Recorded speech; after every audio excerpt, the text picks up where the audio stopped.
Beda jinstema' l-każ kontra l-aħwa Joseph u Analise Brignone li qed jiġu akkużati bil-pussess u traffikar tad-droga, kokaina u kannabis u bħasil ta' flus fost akkużi oħra.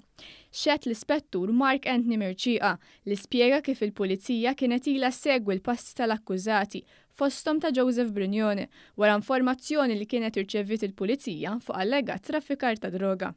Meta ġew arrestati il-pulizija għamlet tfittxija fid-dar tagħhom u sabet armi tan-nar u flus kontanti. Il-pulizija qalet li nstabet kwantità ta' droga anki fuq il-mejda tal-kċina. Mill-osservazzjoni tal-pulizija ħareġ li mid-dar ta' Joseph Brignone f'Bormla kienu jidħlu joħorġu diversi persuni magħrufa li għandhom il-vizzju ta' droga. L-Ispettur Mercieca qal li Joseph Brignone kien qed juża diversi vetturi ta' valur għoli ħafna, anke jekk ma kienx jaħdem. L-Ispettur Mercieca kompla jgħid li fid-dar toħtu instabu diversi sustanzi suspettati drogi, pistola, xfafar u affarijiet oħra relatati ma' droga.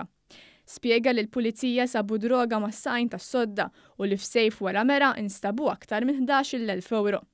L-aħwa Brignone komplew jinżammu arrestati.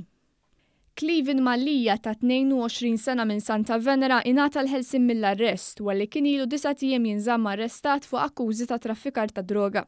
Quddiem il-Maġistrat L-Kumpilazzjoni xedet persuna fil-magħluq li allegatament tixtri droga.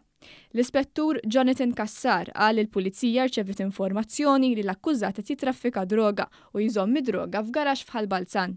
Il-pulizija arrestatu fil-pjazza ta' Santa Venera u magħha qal li għandu problema ta' droga.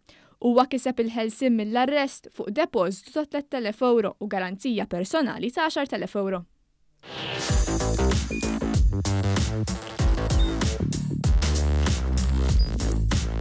Idħol fuq one.com.mt u hemmhekk tista' tara l-programmi kollha li jxandru fuq One permezz ta' One Play.